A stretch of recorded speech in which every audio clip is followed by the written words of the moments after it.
I'm now going to invite Dr. James to join us. Dr. James from Faculty of Social Science and also studying social science with you tonight. So let's see the first slide. So I see you provide regular media commentaries, both on television and radios, on issues related to European politics. So since you have done so many interviews before, I'm sure the audiences tonight would like to find out what preparation you have done before each interview. And do you think this preparation that you have done applies to university admission interviews? So thanks, Alison, for the question. Just briefly before I answer that question, I just want to say hello to everybody. Good evening, good afternoon for those of you in different time zones. It's really interesting to see people from so many different parts of the world joining. So hope everybody is well, of course, with the difficult global situation, and thanks for joining us this evening. So yeah, that's a good question, Alison. And what I would really say is kind of the 3 Ps. It's about, preparation, preparation, preparation. So for a lot of the interviews that I do, it's often about, it could be a very, fast-paced issue like Brexit or kind of right-wing populism, or even analyzing a recent election like in Hungary or a country like Britain or Germany, for example. And there's not a lot of time to put the materials together. And so, sometimes this can happen in interviews as well. So the key skills are quite similar between an admissions interview and, let's say, a interview that I might do for CNBC.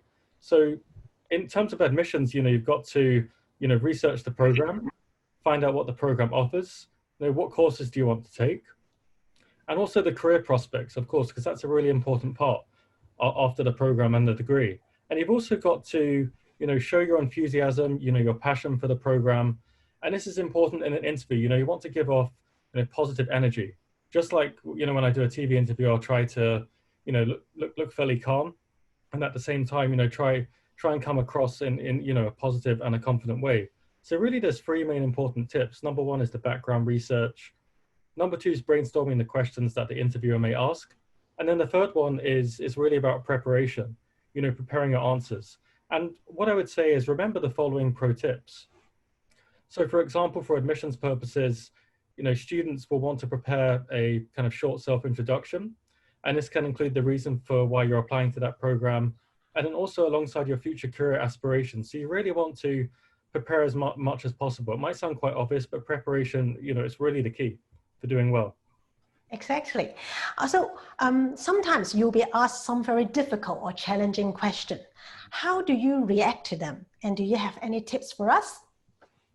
So thanks, Alison. So sometimes I receive really difficult questions that, you don't have a script for. It's just completely, on the spot.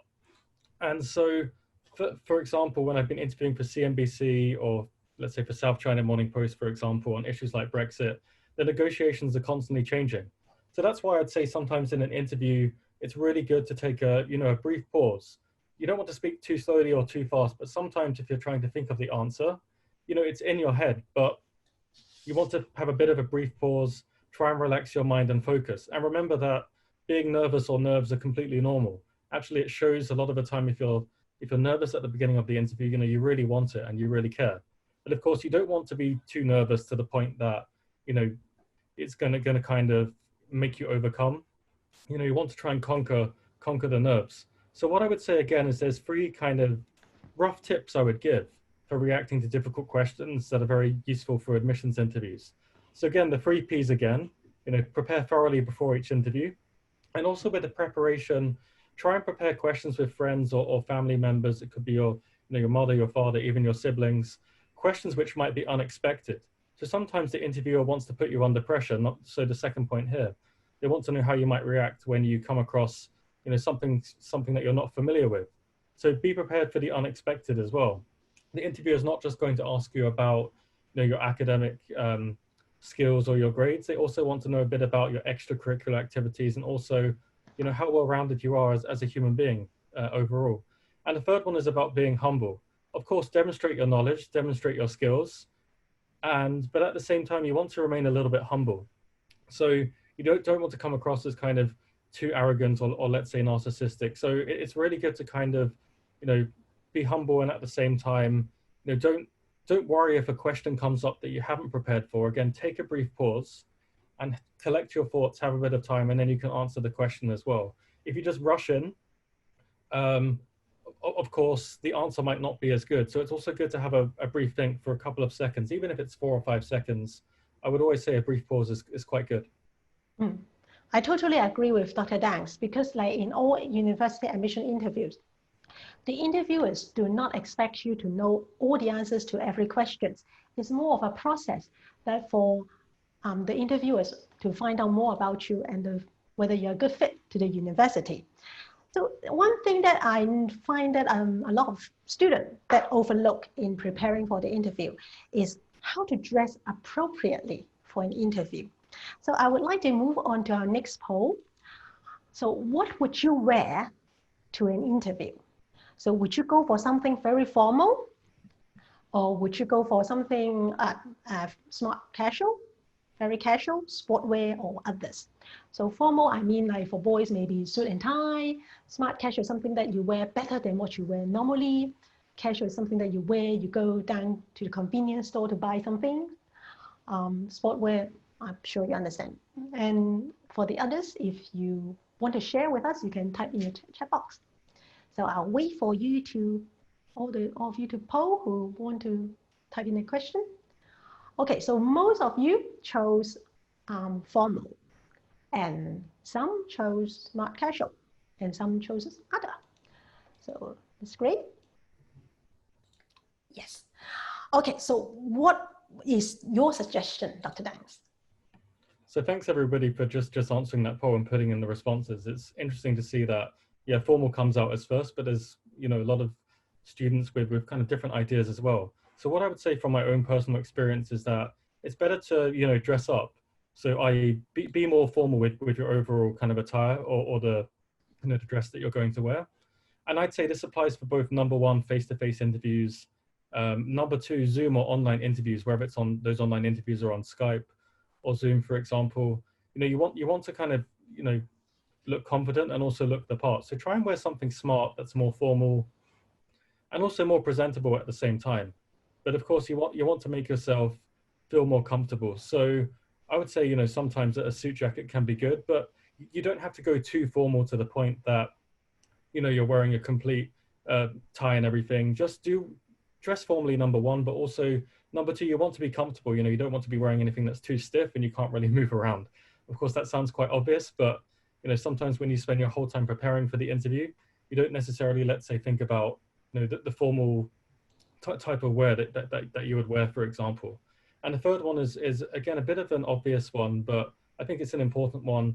And try not to wear something that makes, you know, interviewers feel awkward, for example. So you just, you know, formal wear is the best, but at the same time, even if it's a face-to-face interview, you don't have to be completely dressed, you know, in a full suit, but just be comfortable as well, and then you're going to come across well in the interview. And also in Asia, it's very common that we have school uniform. So can you wear school uniform to an interview? Yes, of course, absolutely. Yeah, but nowadays with the pandemic, so a lot of in-person interviews have been switched to online interview. So how are they different in the preparation process? Yeah, so this again is another you know, very good question, Alison. And there are some subtle differences between, you know, number one, when you do a traditional face-to-face interview, and then number two, you do, you know, more of an online interview. So you've got to really do a test run. Again, it's all about the preparation. So familiarize yourself with the equipment and the software that you use. You know, really do a couple of test runs, because speaking from my experience, you know, even when I've been doing TV interviews, you know, sometimes if you don't do a run through, it's not as polished, you know, when you come across in terms of your lines and your main argument that you want to have. And so also number two, pick a perfect spot without distractions. So remember to remind your family members, you know, again, it doesn't, whether it's your siblings, your friends, or those who live with you, don't come in and disturb you. Because of course, if they did come in, it doesn't mean that it would be a terrible interview. It's just, you're probably going to lose concentration, because of course you're focusing so much And then if somebody comes in, suddenly or randomly, that might cause a bit of stress. I very quickly want to give an example here of probably some of you might have seen a BBC interview that went viral between an American professor doing an interview on the BBC. He's actually a professor in Korea, in South Korea, and his family actually kind of invade the interview. There's two children that come in, and it's quite a funny example because, of course, he wasn't prepared for that. The children were very young, but actually the professor didn't do so badly from it. He got a lot of publicity, but of course, if it does happen to you, it might not be the best thing for somebody to come in. So that's just a bit of a silly example to give there. So if you want to have a look at that, it's on YouTube. If you just type in, I think it's American professor kind of interview, and it will kind of, it's quite a funny short video clip. And he became quite famous as a result. But I don't want to draw the implication here that you should, have your family members to come in and then you become famous. So yeah, just try and pick a spot without distractions. And again, as we just discussed, Alison and myself, just try to dress appropriately. And really important is your body language as well. So body language, you can come across very different face-to-face versus online. Of course, for all of us right now, we're online. So we want to try and, smile as much as possible and also nod, because again, we want to give a bit of an idea to the interviewer if it's online. But of course, whether it's face-to-face or online, you want to sit up straight, have good posture, and this projects good confidence overall and leaves a good impression on the interviewer. So of course, you don't want to be kind of slouched, like this. You want to have good posture. And actually, a lot of studies in psychology have shown that, not only does that increase your own confidence, but other people's confidence in your abilities could also potentially increase a little bit here. So those are some important tips, I would say. Yes, true, because like a lot of interviews are now done online. So another good tips in addition to all these are have a stable internet connection. The worst thing could happen is you suddenly got offline in the middle of your interview. So make sure you have stable internet connection when you have an interview coming up. So next, I would like to show a quick video of Dr. Dang's interview. Exactly. The financial markets right now are really, they don't respond well to uncertainty. And we've seen that France has its own issues in over the last few weeks. And I think investors, also government officials, they're not really, understanding the core. So you see, Dr. Dang has shown a perfect example in attending an interview. Like this is a TV interview. So he dressed up properly, sit upright and look at the camera, and then also answer clearly and speak clearly. That's very important. Very good tips. So do you have any final tips to our audiences tonight? Yeah, I would say I have a couple of final tips, Alison, and there's kind of five main tips overall.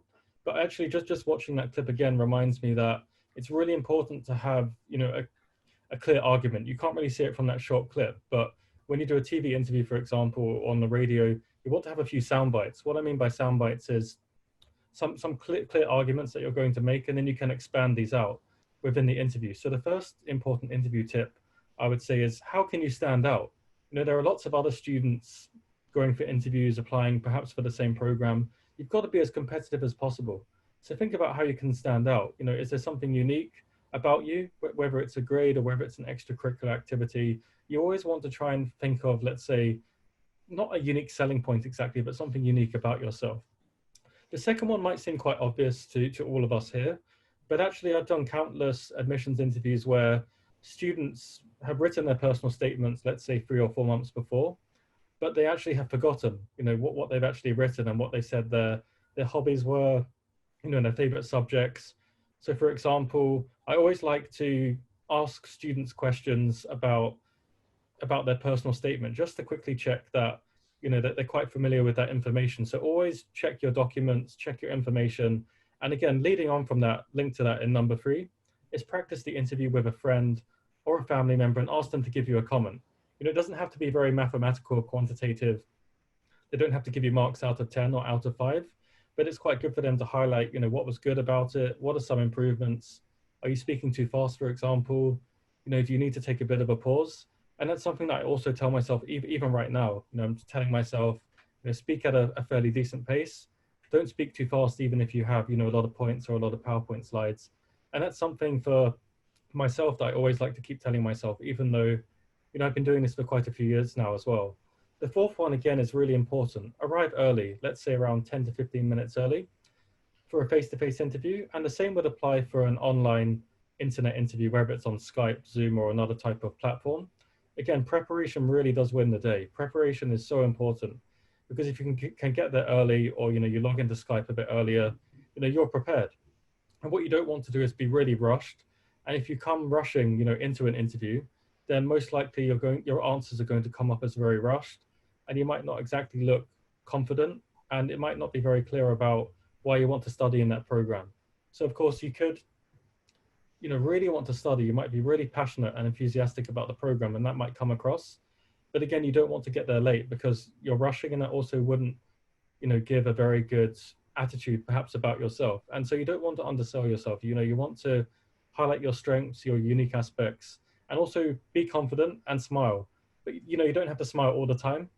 But you want to kind of project confidence, but not, you don't want to kind of come across as perhaps looking too negative as well. So there are some difficult balances here in an interview, and you always come away after an interview sometimes thinking, perhaps I should have done this, perhaps I should have done that.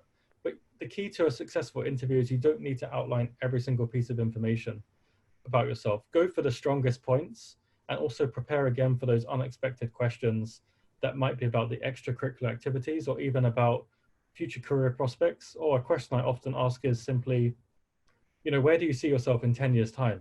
And that's an unexpected question that can often throw people off because they might not have prepared for that. And also I have another tips for you. If you don't hear the question properly, and if you don't understand the question the first time, you can always ask the interviewer to repeat the question. Because sometimes the connection is bad, you just miss the question. So don't be shy. Just ask the interviewer, could you repeat the question? Because sometimes it's just you miss the question and you want to hear it again. And in a few seconds to think through, then it will give you a better answers. So I know you are the admission coordinator for the Government and Public Administration program. So you have done a lot of interviews, being the interviewer for a lot of applicants. But social science is not actually usually taught in a high school level. So what qualities do you look for in a student, and who should study social science, and what is government and public administration? Yeah, thank you, Alison. So I'll start off first with speaking about social science briefly, and then I'll move on secondly, again, quite briefly, to speak about what government and public administration is. So what I often think about for social science is, there's a famous quote from a philosopher, Immanuel Kant, who was said to have said, dare to know. It's about trying to uncover relationships and about, perhaps trying to solve really important issues within world politics or, society as a whole. So of course there's psychology, sociology, government and public administration, so many different areas of social science.